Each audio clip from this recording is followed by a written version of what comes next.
Ninakusalimu kwa jina lipitalo majina yote, jina la Bwana wetu Yesu Kristo.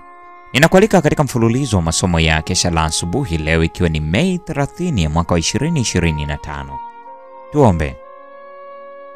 Mtakatifu, mtakatifu, mtakatifu, Baba yetu na Mungu wetu katika mahali pasiri juu mbinguni, jina lako litukuzwe sana.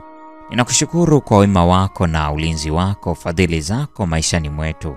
Ninasema asante kwa namna ambavyo umekuwa pamoja nasi kila wakati. Hata nafasi hii ya pekee uliyotupatia asubuhi ya leo, ili nalo latosha kusema asante. Ninaomba kwa ajili ya wagonjwa, ninaomba kwa ajili ya wahitaji, ninaomba kwa ajili ya kila mmoja wetu katika jambo lake mbalimbali alilonalo. Hayo yote tunayakabidhi kwako, tukiamini utaenda kuyatenda sasa na mapenzi yako. Zaidi sana tunapojifunza masomo haya, yakatusaidie kuandaa maisha yetu kwa ajili ya uzima wa milele. Ndilo ombi letu asubuhi ya leo, tukiamini kwamba utatenda hivyo na kuzidi katika jina la Yesu. Amina. Mada ya leo inasema nguvu ibadilishayo ya utii kwa sheria ya Mungu. Pamoja na hayo, nitajisazia katika Israeli watu 7,000, kila goti lisilomwinamia Baali na kila kinywa kisicho mbusu. Limejengeka katika kitabu cha Wafalme wa Kwanza sura ya 19 ya 18. Leo, kama katika siku za Eliya, mstari unaotenga kati ya watu wa Mungu wanaoshika amri na wale wanaoabudu miungu ya uongo imechorwa waziwazi. Mtasitasita katikati ya mawazo mawili hata lini?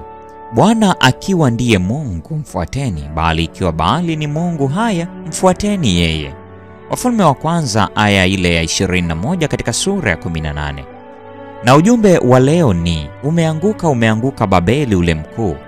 Tokeni kwake, enyi watu wangu, msishiriki dhambi zake wala msipokee mapigo yake, kwa maana dhambi zake zimefika hata mbinguni na Mungu amekumbuka maovu yake.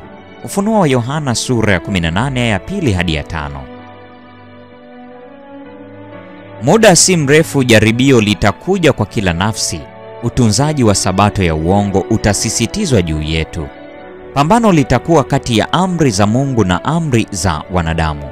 Wale ambao wamejisalimisha hatua kwa hatua kwa madai ya tamaa za ulimwengu na kufuata desturi za ulimwengu, wakati huo watajisalimisha chini ya wenye mamlaka kuliko kujitoa wenyewe kwa ajili ya dhihaka, matukano, kutishiwa, kifungo na kifo.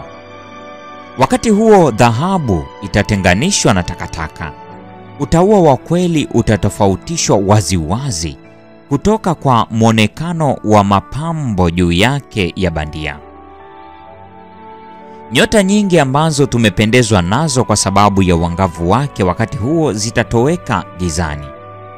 Wale ambao wamejichukulia mapambo ya patakatifu lakini hawajavaa haki ya Kristo, wakati huo wataonekana katika aibu ya uchi wao wenyewe. Miongoni mwa wakazi wa dunia waliotawanyika katika kila nchi, wapo wale ambao hawajampigia goti Baali. Kama nyota za mbinguni ambazo huonekana wakati wa usiku tu, waaminifu hawa wataangaza wakati giza litakapoifunika dunia, na giza kuu litazifunika kabila za watu. Katika Afrika ya kipagani, katika nchi za kikatoliki za Ulaya na Amerika Kusini, nchini China, India, katika visiwa vya bahari na katika pembe zote za giza za dunia, Mungu ameweka akiba anga la wateule ambao bado wataendelea kung'aa katikati ya giza, wakidhihirisha wazi kwa ulimwengu ulioasi nguvu ifanyayo matengenezo ya utii kwa sheria yake.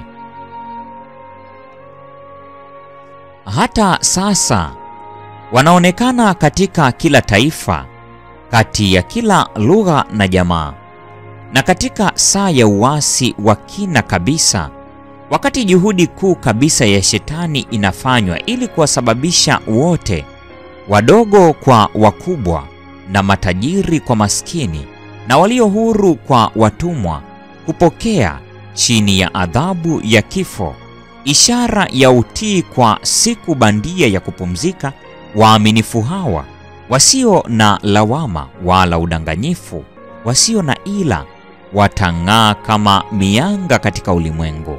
Ufunuo wa Yohana sura ya 13 ya 16, wa Filipi sura ya 2 ya 15. Kadiri usiku unavyozidi kuwa wa giza, ndivyo zitakavyong'aa kwa uzuri zaidi. Manabii na Wafalme sehemu ya kwanza, ukurasa wa 159 hadi 161. Mwenyezi Mungu atubariki sote, na karibu tena katika somo la mwisho mwezi huu.